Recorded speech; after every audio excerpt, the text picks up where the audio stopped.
fond, je regarde pas. Juste avant de commencer la vidéo, je Demain, Algérie à 20h. Après le match, wesh. tenais à vous annoncer que mon album A Thousand Doors Just Swanky est maintenant disponible sur toutes les plateformes de streaming, Spotify, Deezer, iTunes, etc. J'en parle un peu plus à la fin de la vidéo. Merci beaucoup. Reddit est un site de partage d'informations et de liens divisé par communauté, des subreddits. On peut poster sur ces subreddits des posts. Ces posts peuvent gagner des points, appelés des upvotes, et les posts obtenant le plus de upvotes finissent sur la page d'accueil du site. Utilisé souvent pour les mèmes ou pour parler d'actu, Reddit est plutôt normal, sauf quand on cherche un peu dans sa face cachée.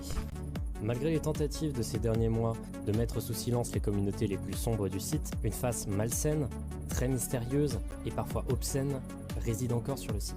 Dans cette sorte de mini-série de vidéos de mon émission Findings, nous allons à chaque fois nous intéresser à 5 cas très étranges et fascinants de l'histoire du site. Que ce soit des anecdotes très étranges partagées par des redditeurs ou des comptes extrêmement énigmatiques, difficiles à décoder, Les vous gars, verrez à quel je point me ce chie site est dessus, rempli de choses malsaines, étranges. et Ça, j'ai fascinantes. peur. Bienvenue dans la face cachée de Reddit.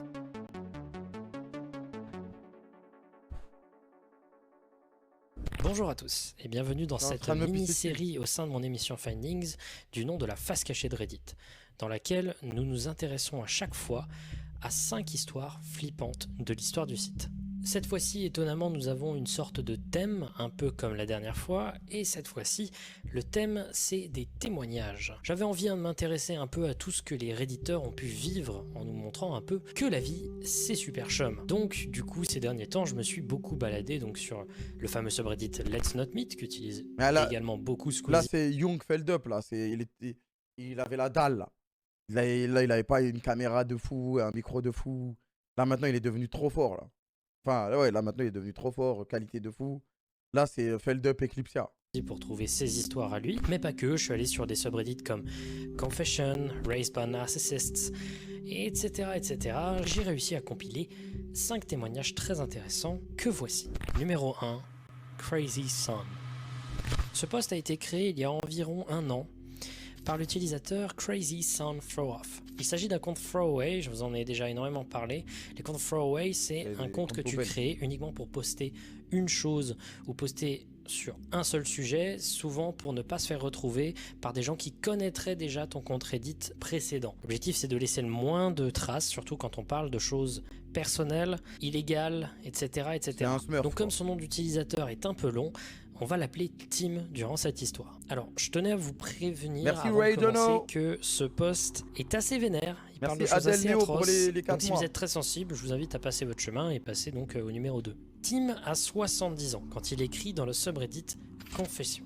Ce subreddit est utilisé pour confesser des choses dures, importantes, illégales qu'on a fait ou qu'on a vécu. Et là, en l'occurrence, il réalise ce post avec énormément de culpabilité au fond de lui-même, mais également énormément de tristesse et de haine. Vous allez très vite comprendre ce que je veux dire. Il explique d'abord que son fils est né en 1971 et que sa naissance était un moment incroyable pour lui et sa femme. Il est maître OMG Radio Confession. Ça vous ramène sur Discord et vous dites un truc de dinguerie que vous avez fait dans votre vie et que vous regrettez. Truc de ouf. Très fort son fils. C'est pas une histoire de père abusif qui n'a pas assez aimé son fils. Non, il était va y vraiment avoir prêt que à des être un menteurs. parent incroyable. Ouais, Mais son fils, dès les premiers jours de sa vie, quelque chose n'allait pas avec lui. Il explique que son fils, qu'on va maintenant appeler Ted, parce que sinon ça va être chiant de faire le fils, etc. Il explique donc que Ted a pleuré durant les 13 premiers mois de sa vie. C'est beaucoup et ça a été assez difficile pour les parents donc de ne plus pouvoir dormir pendant 13 mois. Il est allé chez de nombreux médecins, de nombreux docteurs, il a eu des traitements, etc. Mais rien n'a marché.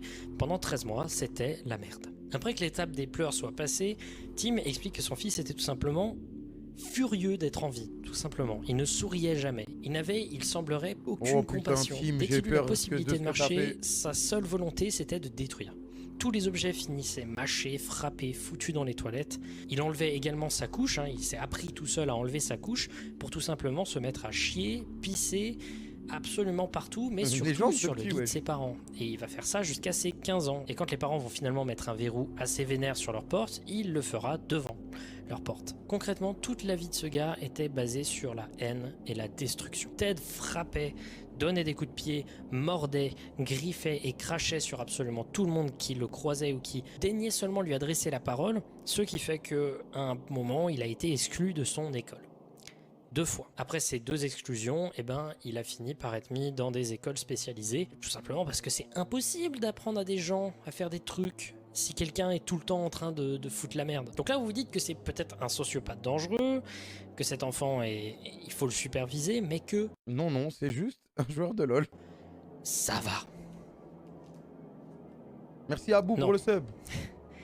Non, parce que Ted grandit. Tim a dû placer un verrou sur la porte de la cuisine, non pas parce qu'il s'amusait à voler des bonbons, je sais pas, mais parce qu'il s'amusait à voler des couteaux pour détruire des meubles et également pour chasser des gens. À 10 ans, Ted malade. poignarde son père dans la hanche assez violemment, au point que me dit aujourd'hui quelque encore, chose, j'ai déjà Tim vu cette vidéo, je explique crois. qu'il a une cicatrice qui ne part pas. Là, on rentre dans les trucs un peu gore, hein. Il s'amusait à percer l'œil d'un chien avec une broche à barbecue. Il s'amusait à foutre de l'essence sur la queue des chats pour ensuite les brûler. À ce moment-là, Tim précise qu'aucune des thérapies qui ont J'ai été déjà vu, effectuées je sur le crois. gosse n'ont marché. Aucun traitement n'a jamais aidé et c'est pas faute d'avoir essayé. Donc Ted grandit et à un moment, il atteint les 16 ans. Et à ce moment-là, une horrible nouvelle fut annoncée à Il est Tim. passé le Sa femme était VTS, il en enceinte. 3. Ça peut paraître Oh, il a fait une minuscule, dinguerie. mais comment Merci LGN2 pour le sub. Comment tu veux t'occuper d'un enfant quand l'autre essaye de tuer tout ce qui bouge depuis qu'il existe? Et surtout, comment ce gosse ne pourrait-il pas juste être pareil? Et donc, à ce moment-là, il commençait sérieusement à envisager d'avorter, mais malheureusement, sa femme étant très opposée à l'idée de l'IVG, et tout simplement, l'IVG à cette période étant complètement impossible d'accès, il a dû refuser, et tout simplement, le couple a donné la vie à un enfant, sans savoir si cet enfant allait pouvoir survivre et si cet enfant allait être un psychopathe. La fille qu'ils eurent fut normale. Putain. À ce point, les parents, ils abandonnèrent tout simplement toute tentative de s'intéresser à Ted. Quoique, je suis pas sûr Ils l'ont d'avoir juste vu. laissé sur le côté.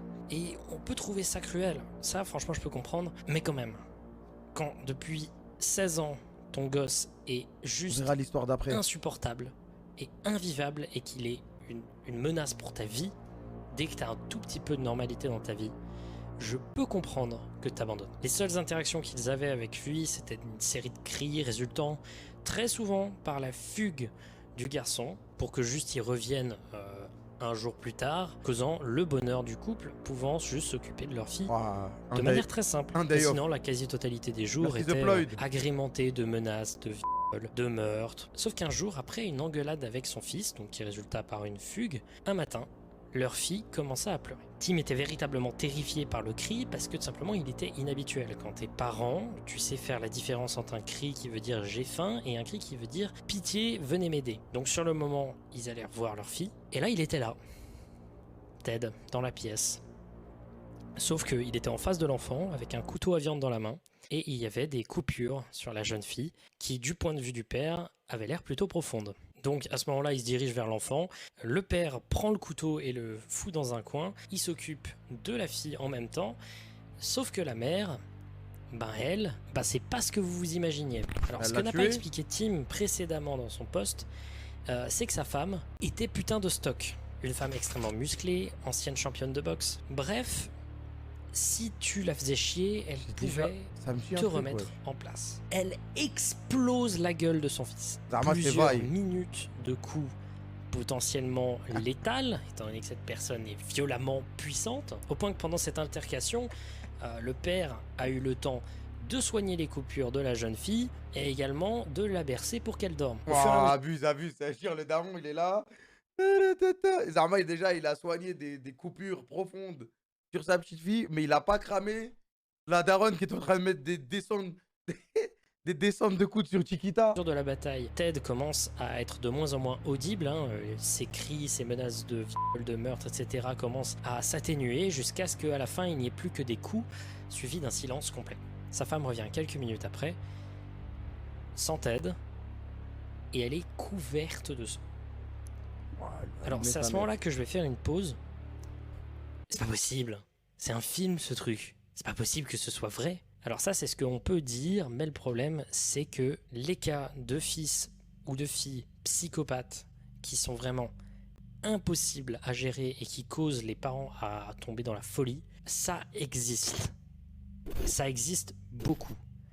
Et ce témoignage est franchement dans la veine de plusieurs témoignages que vous pouvez trouver, que ce soit sur internet ou des témoignages avéré. Donc je vous laisse ça en tête parce que c'est vrai qu'à ce moment-là, on peut se dire putain, Bah ouais, frère, il se fout de notre gueule. L'autre, elle est tailladée. Il l'emmène pas à l'hôpital, il lui fait des bandages. c'est un putain de film. Mais oui, la mère de Ted l'a battu jusqu'à la mort. Sauf que Tim explique ensuite qu'il Bah du coup, si elle l'a battu jusqu'à la mort, c'est qu'elle est elle-même un peu psychopathe, peut-être. Hein, la théorie de ouf. est remonté.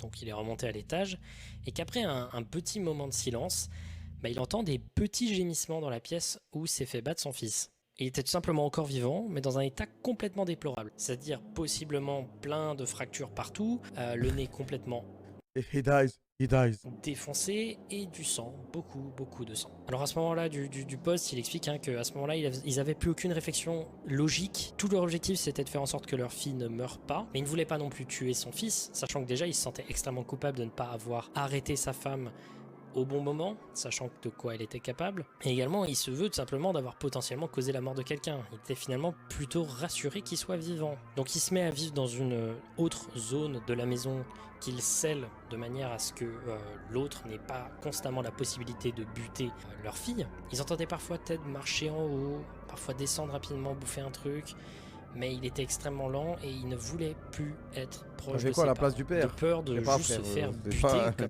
C'est pas un truc où tu peux te dire ah ouais j'aurais fait ça. Si ça t'arrive pas, alhamdoulilah, c'est tout. Merci Tartine Sauvage. Comme la dernière fois, quoi. Un jour, ils entendent des bruits très violents de destruction à l'étage. Ils ont flippé, mais ils n'ont juste pas réagi. Et après là, il va attendre 3 semaines. 3 semaines où il n'y aura pas de bruit. Et après ces 3 semaines, Tim remonte à l'étage.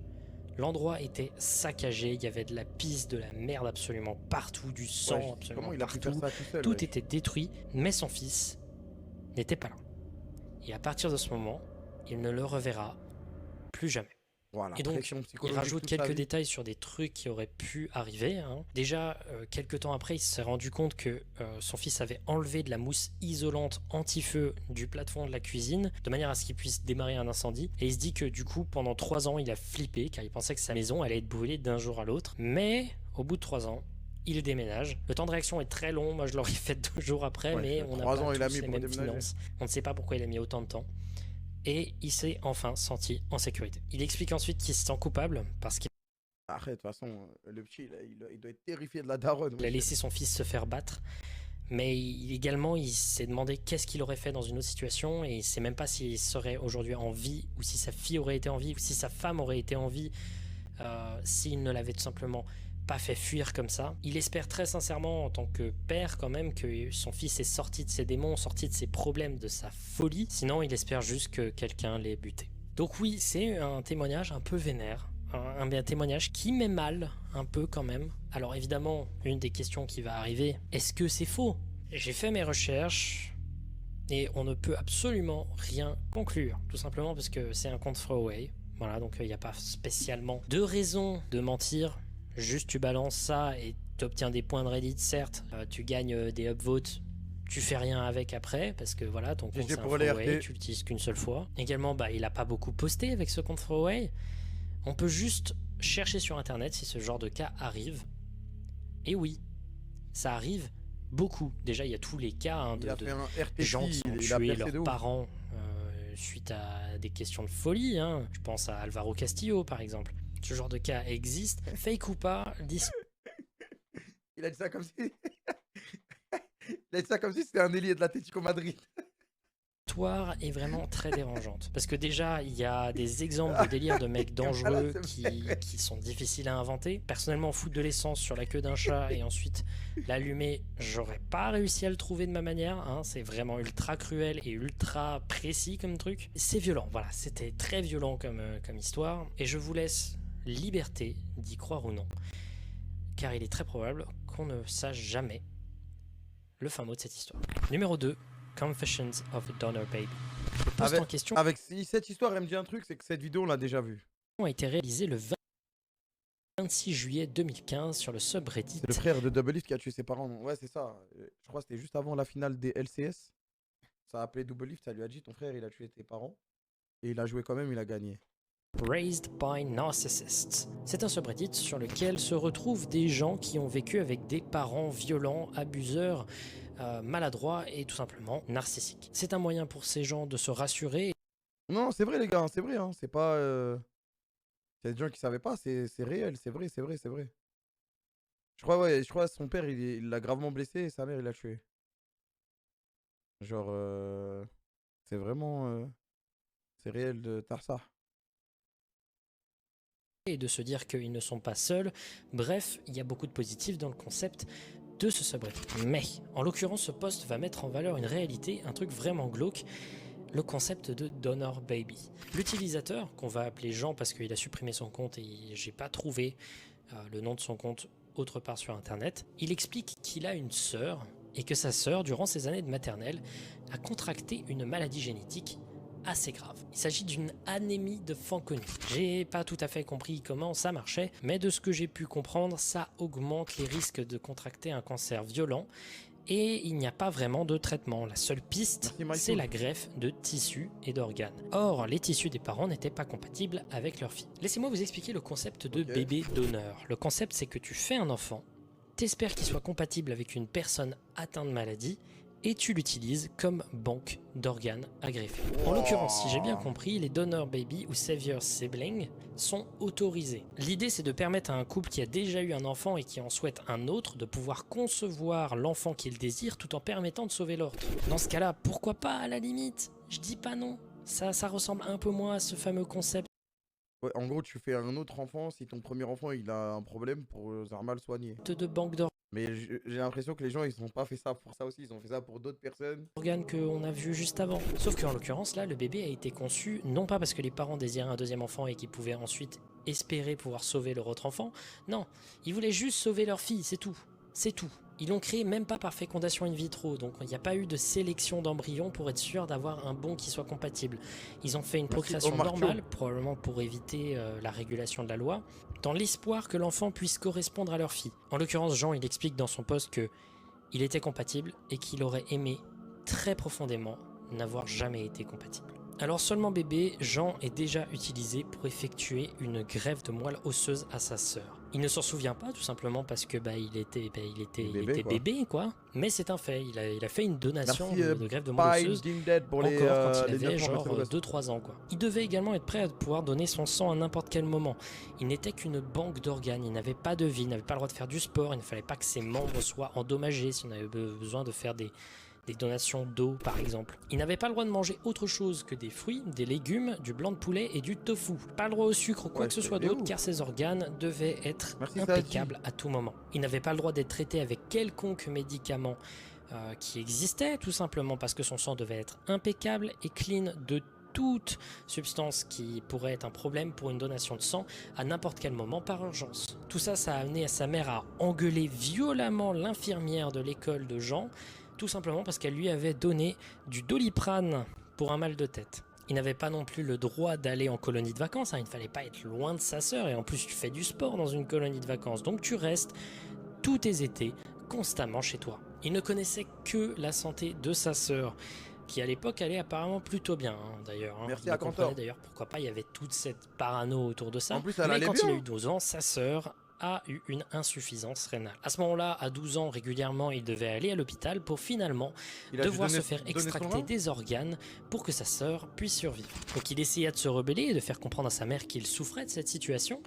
Et du coup, sa mère, en réaction, l'insultait et le faisait passer pour un malade qui ne souhaitait que la mort de sa sœur. Donc il a dû subir une chirurgie pour se faire extraire un rein. Donc là, vous commencez à comprendre, sa mère était complètement tarée. C'est elle le gros problème. Sa folie faisait fuir la famille, les amis, les voisins. D'ailleurs, son engueulade avec l'infirmière là autour du Doliprane là, ça a fait que l'intégralité du staff de son école et l'intégralité des élèves de l'école se sont mis à le détester. Donc il n'avait pas d'amis, il ne pouvait pas participer aux activités extrascolaires à cause de sa mère, et il ne pouvait également pas aller aux fêtes d'anniversaire. Et donc son père, bon vous allez me dire, peut-être qu'il est clean, peut-être qu'il s'est juste fait mal. Non, son père était absent. Son père était absent, il s'enfermait dans son travail qui est d'ailleurs, son travail c'est avocat. Donc si t'as envie de lâcher un procès contre tes parents, t'es bien dans la merde. Son frère pareil était absent et il s'enfermait dans les jeux vidéo et dans l'alcool alors seulement adolescent. Donc en réaction à ça, il s'est dit je vais étudier comme un taré pour pouvoir partir dans une fac qui soit très très loin. Il a eu des résultats assez excellents, mais sa mère faisait de fausses lettres de refus de la part des universités pour qu'il Mais n'ait wesh, pas là, c'est d'autre une choix dinguerie, que wesh. d'étudier près de sa sœur. Merci à Mirix, Un merci enfer. à Puis Banane un TV. jour, Jean, alors âgé de 19 ans, Alors c'est bon, apprend que 19 ans, sa faut sœur a s'envoler. développé une tumeur au foie. Sauf que là, il avait 19 ans, au-dessus de 18 ans. Il avait donc le droit de refuser de donner son foie. Quand sa mère apprit la nouvelle, elle le menaça qu'elle arrêterait de lui payer ses études, soit sa seule échappatoire. Il lui explique donc qu'il préférerait être en dette, donc faire un prêt étudiant qu'il rembourserait pendant l'intégralité de sa vie, que de devoir donner son foie encore une fois, sans que ce soit consenti. Or, un prêt étudiant, t'as besoin d'une signature de ta mère si tu veux l'avoir. Donc à ce moment-là, il a songé au suicide. Un médecin réussit à le convaincre de ne pas se suicider et il finit par donner un bout de son foie alors complètement détruit et effrayé par sa mère. Et l'ironie est triste, mais sa sœur ne survécut pas aux complications post-opératoires.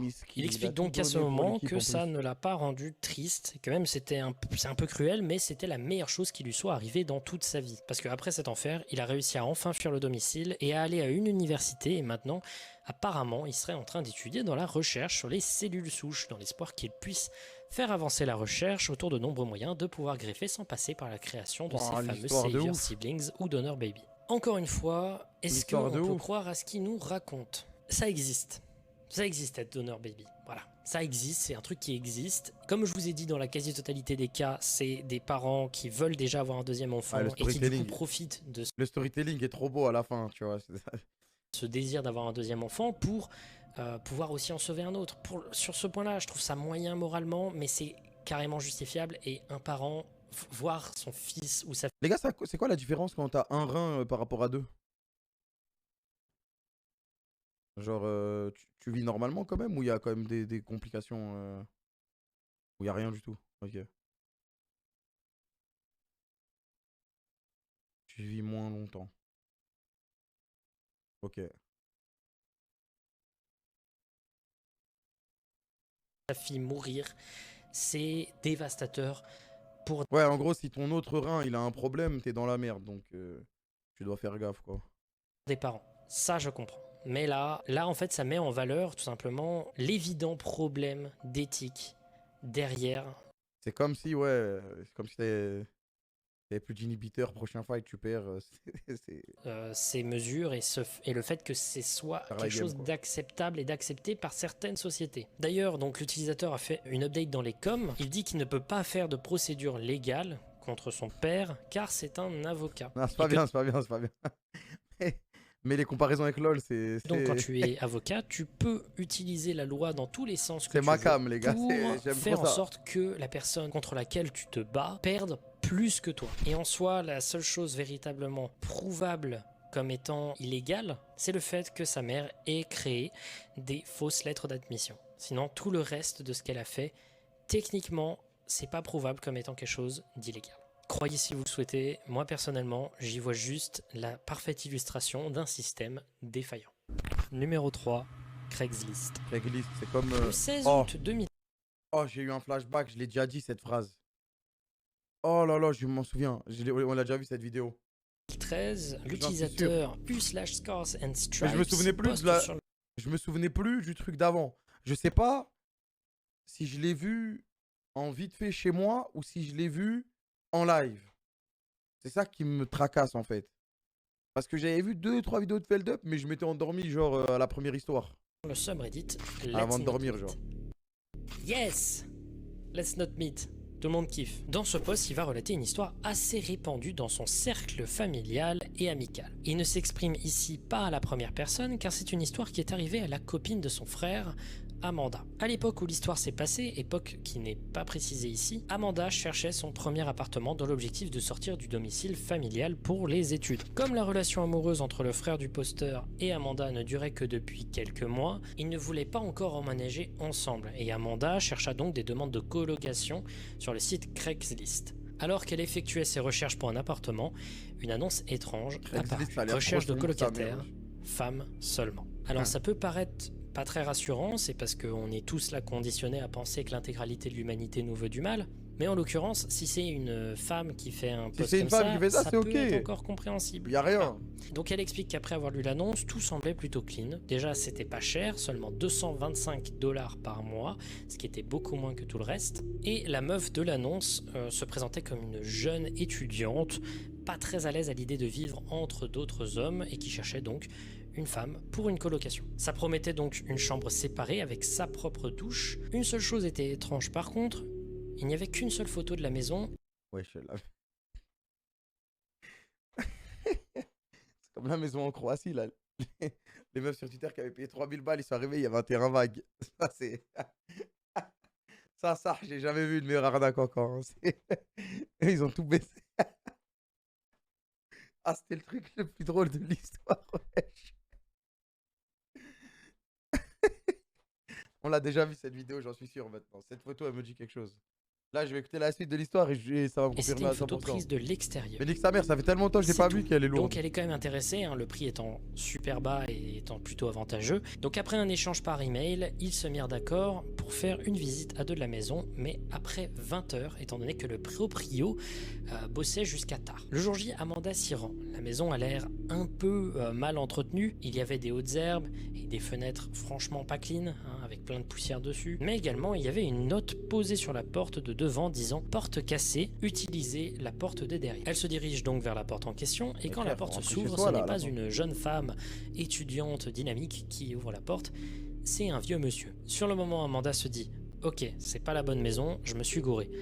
Mais l'homme en question lui dit que non, et que la personne qui y résidait originellement n'était pas là, et qu'il était donc le propriétaire. Il lui explique ensuite que comme l'occupant ne pouvait pas être là, il serait chargé de la visite. Le gars avait l'air plutôt sympa, plutôt clean, même s'il avait l'air un peu mal rasé, etc., et un peu négligé, c'était pas grave, elle accepta, et donc à ce moment-là, elle est rentrée. Mais quand même, Amanda flippe un peu. Pas assez pour qu'elle se décide vraiment à réagir sérieusement, mais un peu quand même. Mais au fur et à mesure de la visite, il y a des choses vraiment bizarres qui commencent à apparaître. Déjà, le truc le plus flippant, il n'y a aucun meuble. Dans aucune pièce, il n'y a 0 meuble. Le bâtiment est complètement vide et la seule lumière allumée, c'est celle de la cuisine. Le gars en question, bien que gentil, était franchement très irritable, surtout lorsqu'il s'agissait de ne pas gaspiller l'électricité, et il ne laissait à Amanda que quelques moments pour voir les pièces en question. Donc là, à ce moment-là, n'importe qui d'entre nous serait parti, mais encore une fois, on ne sait pas ce qu'on aurait fait vraiment durant une situation de ce genre. Quand un gars te met la pression comme ça, tu te sens souvent emporté par le truc, et c'est un réflexe en général. Lorsque tu te sens menacé, tu peux te tétaniser et partir en mode autopilote. Et là, c'est simple, hein. Tu dis oui, les gars, on se revoit demain, bien sûr. À demain, monsieur. Demain, j'arrive m'installer. En l'occurrence, elle n'a pas réagi, elle a juste laissé les choses se faire. Elle commence donc à être un peu plus analytique, à observer un peu tout ce qui se passe et elle se rend compte déjà que la porte d'entrée qui était censée être cassée... Oui, monsieur, demain je stream à 18h et après on regarde Bleach. Ah ouais, merci Greenluck pour les 16 mois. Ne l'était en réalité pas vraiment. En réalité, il y avait une planche de bois clouée pour tout simplement la bloquer. C'est donc très bizarre que quelqu'un monte sur... La mode autopilote, papa autopilote, là, donc faut y aller là. Vous avez compris, à ce moment-là, il aurait fallu qu'elle se barre au plus vite. Et c'est le réflexe que Amanda a tout de suite eu. Elle commence à rusher la visite, hein, à dire voilà, c'est super sympa, et elle commence à utiliser le fameux speech du c'était super, mais il faut que j'y aille. Hein, voilà, Mais le gars semble ennuyé à l'idée qu'elle parte maintenant, car il ne lui avait pas montré la cave. Bah non, mais je vais jamais aller à la cave, à quoi bon. Il explique que la cave, au contraire de tout le reste des bâtiments, etc., avait été aménagée récemment, et que ça pouvait être un lieu agréable, etc. Amanda a zéro envie d'y aller, mais le gars semble plus ou moins lui y emmener. En effet, l'entrée au sous-sol était juste à côté de la porte de l'arrière, soit la seule issue de l'endroit. C'est-à-dire que l'ouverture de la porte de la cave impliquait de bloquer toute issue de sortie, parce que ouvrir la porte de la cave obstrue la porte de l'arrière. Alors qu'il lui ouvre la porte de la cave, Amanda est complètement piégée, et il la regarde avec un sourire et lui dit « Les femmes d'abord ». Là, coup de génie de la part d'Amanda. Au moment où tout ça se passe, elle reçoit un texto, donc une notification, et également, quelqu'un près de la maison semble garer sa voiture. Donc là, dans sa tête, ça fait ding, ni une ni deux. Amanda fait semblant de décrocher son téléphone, en mode la notification, c'est un coup de téléphone. Et elle dit « Oui, t'es là, l'appart est super, hein, tu devrais le voir. » Donc elle demande gentiment à l'homme en question de la laisser partir pour ramener sa pote, parce que ce serait super d'aller voir la cave à deux. Et donc il la laisse partir, complètement abasourdi, il comprend rien à ce qui se passe. Oh là là, et à ce ça, c'est moment-là, un move. Ah mon gars, c'était à 1200 de QI. Merci Gay Chaos. elle sprint vers sa voiture et elle se barre automatiquement. En rentrant, elle appelle tout de suite sa famille, puis la police, et quelques temps après, l'annonce sur Craigslist est tout simplement le supprimée. clutch de Sauf que malade. l'histoire ne s'arrête Merci, pas là. Mr. En Zen. effet, quelques temps après que l'histoire se soit passée, la police a pu donner plus d'informations à Amanda sur ce qu'il s'était passé.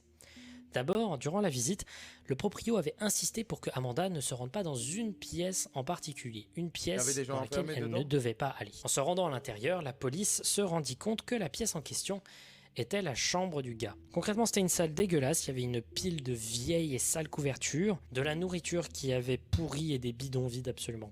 Voilà, brechant, c'est.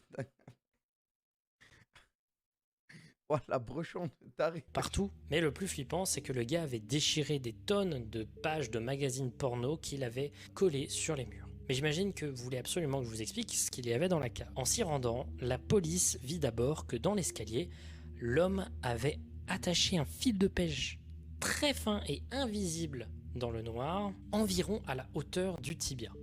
Dans l'escalier, Comme ça, tu je tombes. précise, pour que quiconque qui n'était pas prévenu se casse la gueule automatiquement dès lors qu'il rentre dans les escaliers. Au fond de la cave, d'autres piles de couvertures sales étaient présentes, mais également un manche à balai entouré de ceintures de cuir et une petite boîte contenant plusieurs rouleaux de scotch de différents types.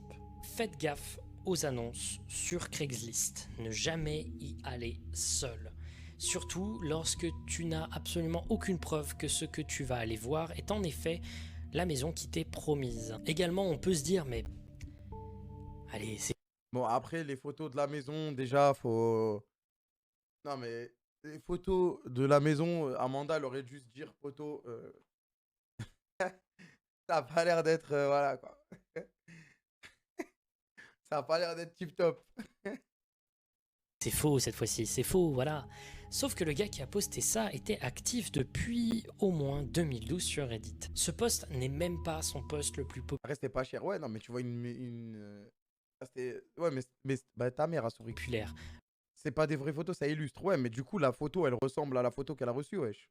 Loin de là, il a posté plein d'autres mèmes. De toute façon, déjà, c'est écrit femme uniquement. Même si c'est une femme, vas-y, tu sais jamais si on t'a menti là-bas.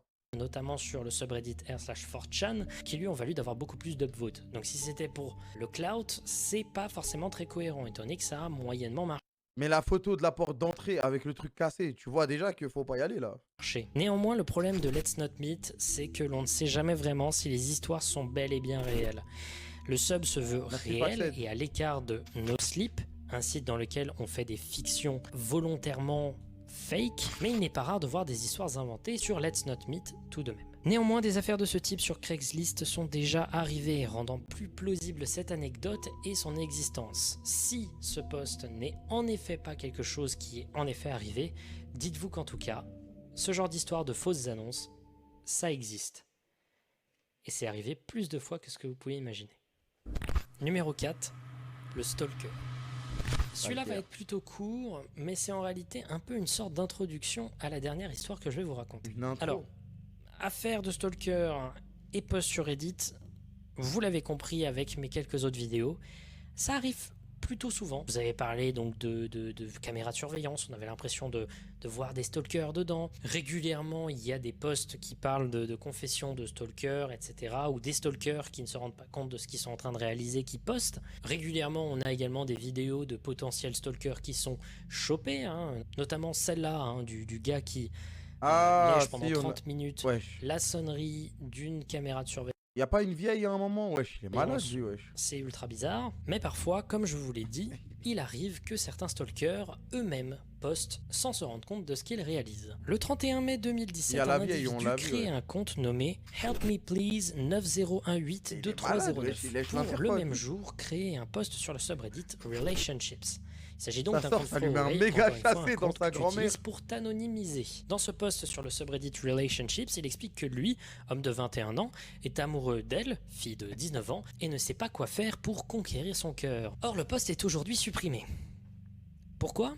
La réponse se trouve dans les commentaires, mais nous allons pour l'instant ignorer cela, car le même jour après la suppression du post, notre utilisateur se dirige vers le subreddit r/legaladvice, un subreddit sur lequel vous pouvez donner des conseils à des gens un peu en détresse sur des questions de droit, sur des questions de loi, etc. Si vous avez des questions par exemple pour votre crédit étudiant, ça peut être intéressant de s'intéresser à des gens qui là-bas en ont fait parfois leur profession. Ce post, lui, ne sera pas supprimé et il est encore atteignable aujourd'hui. Ok. Je me suis disputé avec la fille que j'aime et ai reçu une mise en demeure. Que puis-je faire légalement ? C'est le titre de ce post que je vais tout de suite vous expliquer. Concrètement, il explique qu'il a rencontré il y a quelques mois une fille à l'université. Elle était en première année, lui il était en troisième année. Concrètement, elle était un peu perdue parce qu'elle était arrivée un peu plus tard que les autres, et il lui a tout simplement fait visiter le campus 2-3 fois, et ils ont déjeuné quelques fois, et il explique qu'à ce moment-là, il savait qu'il était amoureux instantanément. Donc notre ami va un peu vite en besogne, mais il continue en disant que quelques temps après, il lui demanda de sortir avec lui, et elle refusa. Le cœur brisé, elle lui proposa néanmoins de rester amis, et l'histoire s'arrête là. Je rigole. Il se met à tenter de lui dire de tous les moyens possibles ce qu'elle représente pour lui.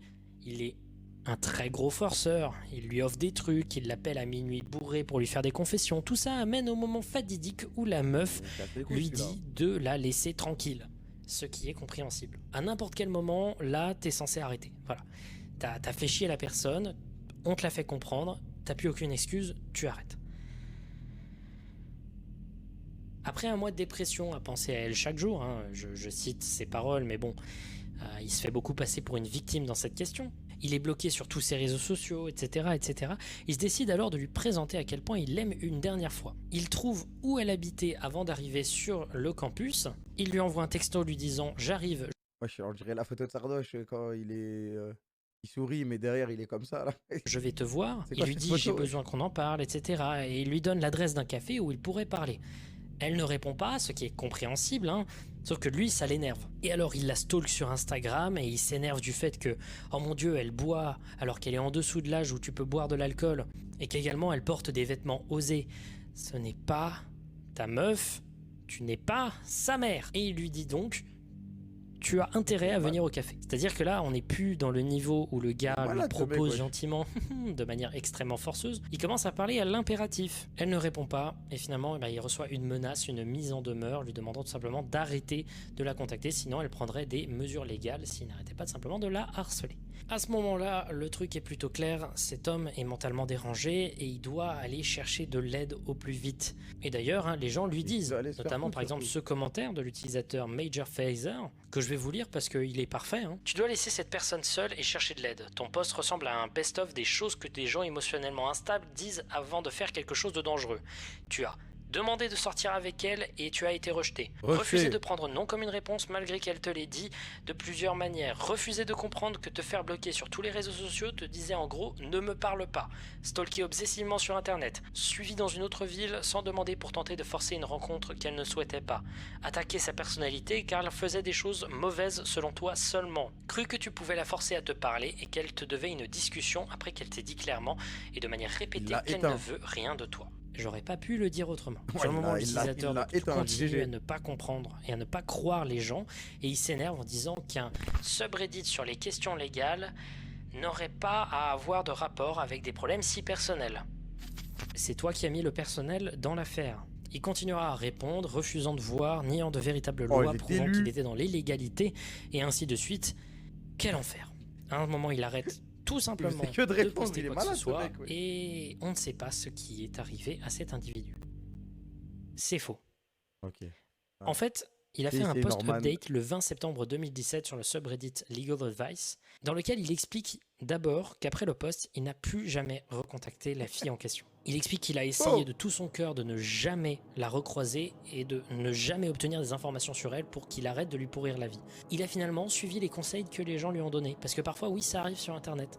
Il explique qu'il a même eu un jour envie de la retrouver pour s'excuser, mais qu'il a simplement annulé. Numéro 1, il ne veut pas la revictimiser. Également, numéro 2, il pense que ce serait égoïste car ce serait uniquement pour que lui se sente bien et pas pour que elle se sente mieux. Et numéro 3, il ne veut pas qu'elle soit manipulée à lui reparler. En fait, il a fait des séries de discussions un peu alcoolique anonyme-like, dans lesquelles il a pu s'exprimer et dans lesquelles on lui a expliqué qu'il avait des problèmes avec les femmes, etc., qu'il avait un comportement obsessif, que ces comportements étaient très typiques des personnes qui finissent par devenir des prédateurs sexuels dangereux. Il a donc fait des séjours en hôpital psychiatrique et il essaye consciemment et de plus en plus à être une meilleure personne. Merci Cet homme Yellow avait un pour les 29 problème, mois. il avait intégré des réflexes proches des violeurs et se bat aujourd'hui contre des pulsions obsessives, mais il explique qu'aujourd'hui les choses vont mieux et qu'il arrive enfin à avoir des amis de sexe féminin sans qu'il ait d'obsession vis-à-vis d'elle. Il y a encore du chemin, Reformed. mais franchement, ça m'a fait du bien de lire ça. Ça m'a fait du bien parce que ça fait aussi du bien de voir des trucs qui se finissent. En vrai, je m'en souvenais pas de cette histoire et en vrai, et je m'attendais à ce que ça se finisse trop mal, sa mère. Correctement et de voir que tout le monde ne tourne pas en gros taré. Alors pourquoi j'ai dit que cette histoire était une sorte d'introduction? Parce que la 5e histoire, elle est vénère. Parce que attends, jusque-là, non, il mais n'y avait je dis pas que c'est réglé et tout, hein, mais je dis juste que je m'attendais à ce que ça se termine mal, sa mère. vraiment aucune preuve que les témoignages que je vous ai donnés soient réels. Même s'ils parlent tous de choses qui sont déjà potentiellement arrivées, on ne peut pas savoir. En l'occurrence celui-là, on est certain que c'est vrai. Le 24 septembre 2014, l'utilisatrice It's Mrs. Still Your Cat réalise un post sur le subreddit r/self où les redditors peuvent tout simplement parler un peu de ce qui arrive dans leur vie et pouvoir réaliser des conversations sympas, hein, voilà, pourquoi pas. Et donc sur ce subreddit, elle demande aux autres Oui, s'ils j'ai ont fait eu du succès 3 en games demandant des ici, services d'un d'accord. détective privé. Pourquoi elle demande ça? Parce que il lui arrive un truc depuis des mois qui lui pourrit la vie. Ça faisait depuis 6 mois à la date du post qu'elle était stalkée et menacée de mort par son ex, avec lequel elle n'était sortie que pendant 1 mois. Elle explique d'abord que depuis ces 6 mois, elle recevait jusqu'à 45 et 50 appels par jour, ainsi que 50 pages de SMS avec l'éventuelle apparition du gars devant sa maison à 5 h du matin. Elle recevait des menaces de mort à chaque fois qu'elle bloquait son numéro, il trouvait un autre numéro pour l'appeler, prétextant être quelqu'un d'autre ou en Les demandant dégâts à du ses Camembert. amis ou des gens de prêter leur téléphone pour J'ai tout vu la vidéo simplement sur l'appeler à le premier nouveau, inceste, j'ai tellement vu. qu'elle finit par se faire virer de son appartement car la présence de son ex constamment à des heures pas possibles effrayait ses voisins. Donc là, on parle pas d'un stalker gentil, hein, on parle du stalker absolu, c'est-à-dire du stalker qui sait très bien que ce qu'il fait est mauvais et qui a des très mauvaises intentions. Cette fois-là, ça va aller très loin. Donc après s'être fait virer de son immeuble, elle trouve un logement de substitution assez loin pour tout simplement ne pas avoir le stalker qui lui traîne dans les pattes. Et également, elle avait pris une mesure légale, c'est-à-dire qu'elle avait fait une restraining order, c'est-à-dire une ordonnance de non-communication contre son stalker. Quelques jours après avoir Mais frère, là, déménagé, faut, elle reçoit un Là, faut faire une restriction familiale aussi. Là, faut ramener toute la famille. Là, faut lui faire comprendre. message disant « Ce que tu essayes de faire est stupide et une ordonnance de non-communication est juste un papier. » Mais alors vous allez me dire, après le déménagement, il a bien dû être obligé de s'arrêter. Il l'a retrouvé.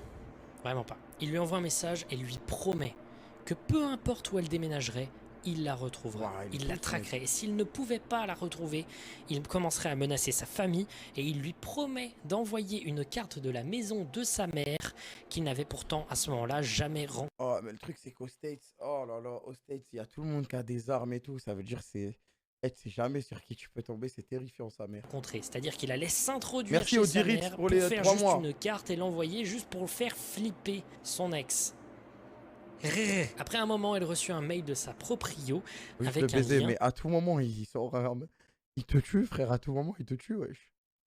pour voir la balance de son compte. C'était en fait un piège du stalker car l'adresse en question allait traquer l'IP de quiconque appuyait sur le lien. À l'aide d'une IP, on peut tout simplement retracer géographiquement de manière approximative Le quelqu'un. G-Word. Elle était donc définitivement baisée. Donc alors là, elle est complètement énervée, elle se décide donc d'effacer tous ses réseaux sociaux et de changer de numéro de téléphone, car elle en avait simplement marre. Elle avait déjà bloqué 12 comptes sur Reddit, 9 comptes Tumblr, 10 Instagram, 3 comptes Meetup, 4 Facebook, Merci sur lesquels Mehdi il pour les s'était 13 amusé mois. d'ailleurs à ajouter l'intégralité de ses amis et amis d'enfance, 3 comptes Duolingo et même un compte MySpace. Pour vous dire jusqu'où ça allait, il alla jusqu'à envoyer un paquet vide à son ancienne adresse avec une demande de correction d'adresse pour que tout simplement quelqu'un puisse envoyer le paquet pour qu'il puisse retrouver l'adresse précise et exacte de la meuf. Heureusement, toutes ces tentatives résultèrent par des échecs. Donc il s'énerva et il commença à menacer sa famille en envoyant des photos d'elle et également des photos semi-nues. Le 21 août, elle fut surprise à 20h par quelqu'un qui frappait à sa porte de manière répétée et insistante. C'était lui qui fait des Elle menaces appelle la comme ça. police, il fuit et la police ne fait rien. À la suite de cet incident, elle reçoit une série de mails lui demandant de la rencontrer et menaçant que si elle ne le faisait pas, elle serait réveillée par des coups de feu Grosse et qu'il la casquette taserait snapback. et la miserait en utilisant le sang de son petit ami comme lubrifiant. À l'époque, elle n'avait d'ailleurs pas de petit ami. Il imaginait certainement que sa meuf le trompait. À ce moment-là, elle s'arrête dans toute cette folie pour expliquer que l'homme en question lui a ruiné la vie. Elle a juste 22 ans, elle n'a plus de vie sociale, plus d'amis, elle est en dépression très vénère, elle a commencé à avoir des envies suicidaires, elle fait des insomnies tous les soirs. Elle explique qu'elle n'a même pas expliqué la moitié de ce qu'il lui a fait subir durant juste ces 6 mois quoi. Et son post se termine juste en disant: est-ce que vous avez des solutions légales pour ça, parce qu'elle a tout essayé et elle est simplement exténuée. 2 jours après avoir posté, elle fait un post non pas avec son compte Reddit mais avec son compte Imgur, donc une sorte de Reddit alternatif, on en avait déjà parlé, hein, mais une sorte de Reddit alternatif centré sur les images. Le titre du post est clair: j'ai fusillé mon stalker cette nuit. L'image est la porte-entrée de la jeune femme, montrant des impacts de balles mis en valeur comme sur une scène de crime. Elle explique dans le post qu'elle écrit ça en étant complètement déboussolée. La police est chez elle, son petit ami était finalement venu chez elle pour définitivement la tuer. Elle s'est réveillée à 1h15 du mat au son de sa porte en train de se faire violemment enfoncée par des gigantesques coups de pied. Elle avait pris comme réflexe depuis quelque temps de foutre une chaise, qu'on voit d'ailleurs sur l'image, hein, une chaise derrière sa porte pour la barricader et permettre de ne pas crocheter la serrure tout simplement. Elle prit alors sans réfléchir, alors complètement terrifiée pour sa vie, un pistolet et tire 2 fois depuis le haut de ses escaliers dans la porte. Ces 2 tirs atterrissent dans le torse de son petit ami qui sur le moment crie. À ce moment-là, elle appelle la police et le gars fuit à nouveau. Ce gars a l'air juste increvable. Mais le frère, attends, il a pris 2 balles dans le thorax. Il a réussi à vesquiller il a réussi à vesquiller la police encore. Quand on lit cette histoire, c'est il est intuable ce mec. Un truc qui fait vraiment flipper. Mais finalement, il fut retrouvé. Il était en train de se cacher derrière des buissons dans un parc environnant. La police put l'arrêter. C'était à la fin du calvaire de cet utilisateur. Il a écrit Many. On ne sait pas s'il est mort, on ne sait pas ce qui s'est passé, mais il est sous le contrôle. Il a pris 2 balles dans le thorax, il a réussi à fuir normal. Ainsi se termine cette affaire. L'utilisatrice en question n'en a plus vraiment trop reparlé le après. Nombre de rêves, et certaines personnes ont montré du scepticisme quant à cette affaire, mais des articles de journaux locaux sont apparus très vite après sur des sites importants, genre Fox 5. C'est une histoire totalement vraie qui a été documentée sur Reddit de manière détournée. Ah, du coup, c'est vrai. Et qui, je l'espère, n'arrivera à personne. Maintenant, faites attention à vous. Regardez attentivement autour de vous, parce que les gens sont fous. Mon PC il bug, wesh. Fais pas des trucs comme ça, on fait le dup. Voilà, des trucs comme ça, j'ai juré, je vais pause, wesh. Il est malade ce mec, reste. J'ai fini la vidéo, les gars, il n'y a plus rien après. Il n'y a plus d'histoire. Il n'y a plus d'histoire.